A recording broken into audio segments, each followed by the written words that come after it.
guys, it's Lindsay. Welcome back to The Wandering Reader. Today I'm going to be doing my November wrap up. In November I read a total of 7 books, 3 of which were non-fiction.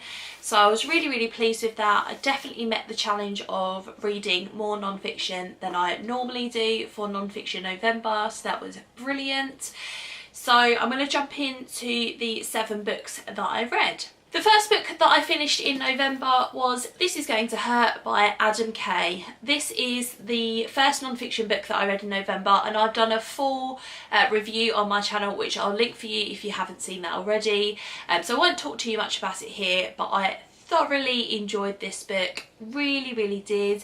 This is The Secret Diaries of a Junior Doctor. So this is Adam Kay's sort of memoir, or his diaries from when he was a doctor in the NHS in Britain, and it kind of takes you through the different stages of his career, and he tells stories about what it was like being a doctor and kind of the different things that patients came in with, all of which was very funny, but also there were some quite heartbreaking moments as well, some really heartfelt emotional moments, just thinking about the sort of stress that he was under and exactly what he had to do. So thoroughly enjoyed this, would really recommend it. It was quite short, and you can read this in a couple of sittings because the diary entries are sort of like half a page long. So I would definitely recommend this, and I gave this 5 stars. The next book that I read in November was The 13th Tale by Diane Sesfield. I was buddy reading this with April from Getting Hooger With It. She read it a lot quicker. No, I think that's, yeah, a lot quicker than I managed to finish it. Yeah, because I tend to get a lot of reading time at the weekends and not so much in the evenings. So yeah, I really enjoyed this. I loved buddy reading it with her. This tells the story of a woman who works with her father in his bookstore, and one day she gets a letter from an author who has asked her to go and visit her house so that she can write her biography, and lots of people have tried asking her to write her biography in the past, and she's never been interested. So the main character is kind of really intrigued about why she specifically has been chosen to go and write this biography. So she goes to this woman's house, and the woman starts telling her her story of her upbringing. And it was just really good. It's sort of a book about books in the sense that there are lots of books that are referenced in here, which is really lovely to read about. But it was a big mystery, basically, trying to work out exactly what had happened to this woman, and there was a big twist at the end which I didn't see coming at all. Yeah, and I really enjoyed this, and I ended up giving this one 4 stars. Next up, I finished listening to Harry Potter and the Half-Blood Prince by J.K. Rowling. So I have been rereading her books this year, and this is the 6th book in the series. I'm obviously not going to say too much about it, but I gave it 5 stars like I usually do with all of the Harry Potter books. I'm thoroughly enjoying listening to them on Audible, and I've continued on, and I'm reading the 7th one at the moment, so hoping to get that done before the end of the year. Next up, again for non-fiction November, I finished Notes from a Big Country, and this is by Bill Bryson. This is a collection of articles that he wrote for a British newspaper when he went back to live in America again. So he is originally American, and then he moved to the UK, and that's where he met his wife, and then him and his wife decided that they were going to move back to the US. So he moved back to the US, and I think shortly after that, sort of somebody that he knew asked him to write for this newspaper. So it's intended for a British audience, which I didn't actually know going into this. And he talks about different things to do with the American lifestyle and different things that were going on in America at the time. And it's just sort of like his take on it. It was very witty, very funny. There were a lot of moments where I laughed out loud at this. Typical kind of Bill Bryson writing. I've really enjoyed it. The articles are about 3 or 4 pages long, and there are 70 or so in here, so I was reading sort of 3 or 4 a day, sometimes more than that, because I sort of had days where I didn't pick it up. And it didn't take me long to get through at all. Like I said, I really love Bill Bryson's writing, and I will continue to look out for books that he's written that I haven't read yet. So I think I gave this one 4 stars.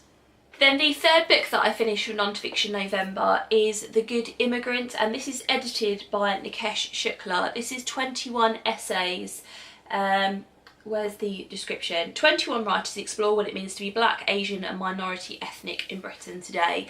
And there were some essays in here from people that I knew, like Nish Kumar, and there's one from the editor, Nikesh Shukla, but there are a lot of people in here that I'd never heard of before, some of which are in the limelight and some of which aren't, but it was just thoroughly interesting.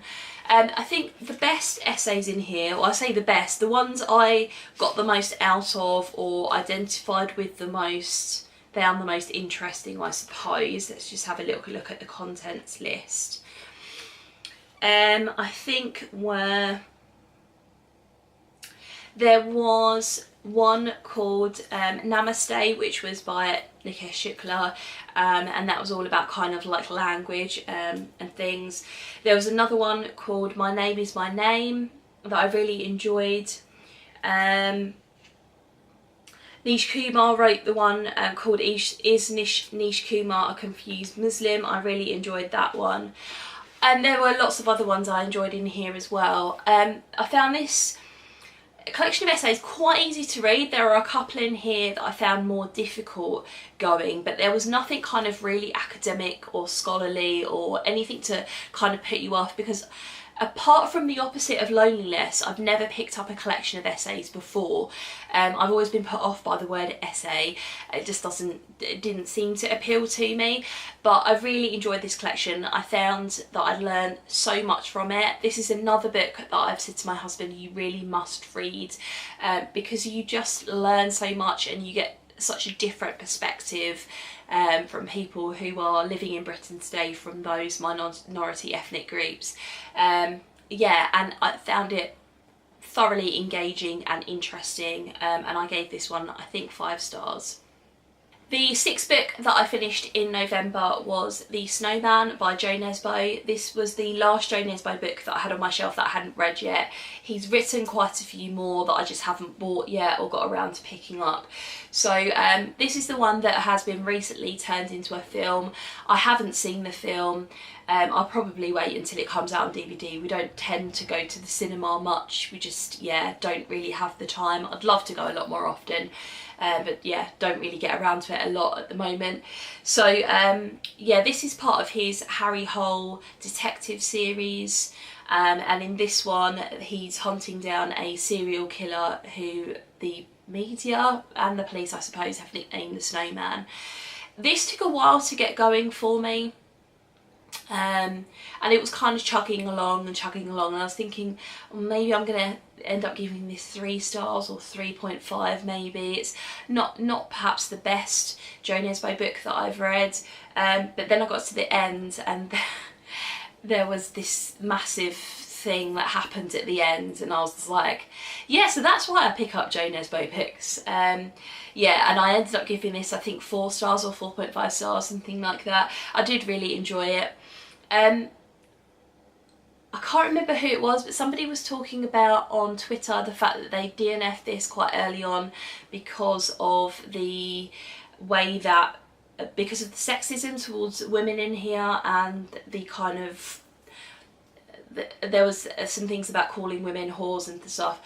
But I didn't find that to be a reason to DNF it. It wasn't portrayed as a thing, a positive thing to do or a normal thing to do. It was portrayed as in, this is a load of rubbish, basically. And one of the things that I was thinking about was the idea of, just because something is bad in society doesn't mean that we should ignore it, if that kind of makes any sense whatsoever. Yeah, I think you've got to kind of tackle these issues in here. I think they are tackled in here. I mean, I didn't think it was a massive issue at all. So yeah, so I ended up giving this one, I think, 4 stars. I did really enjoy it, and I will pick up some more of Jodie Nesbo's books in the new year perhaps. And then the last book that I finished in November was Every Heart a Doorway by Shannon Maguire. This is the first book in the Wayward Children series. Is that what it is? I can't remember the name of the series,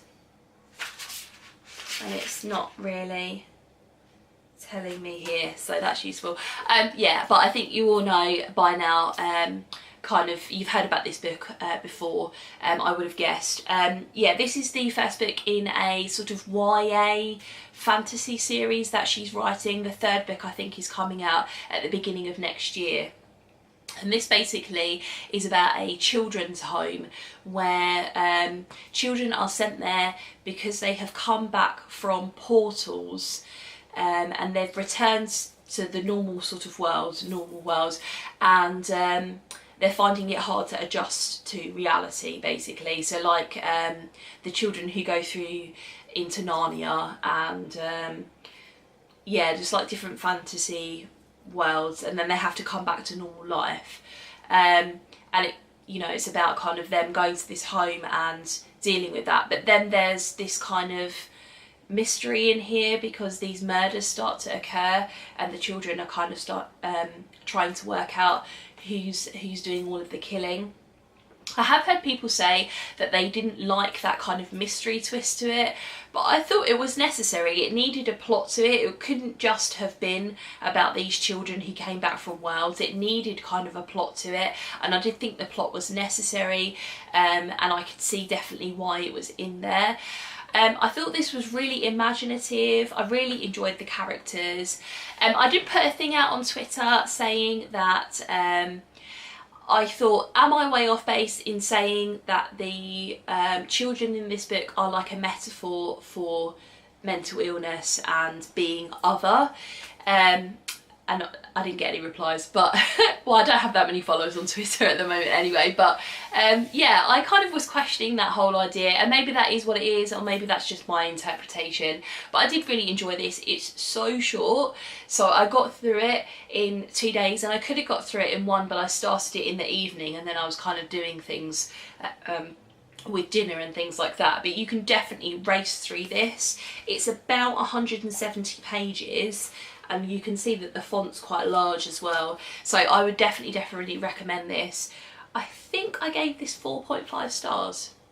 So there you go, guys, they were all the books that I read in November. I'd love to have a chat with you in the comments below. Have you read any of these? What did you think of them? What was the best book that you picked up in November? Thanks very much for watching, and I'll see you in my next video. Bye.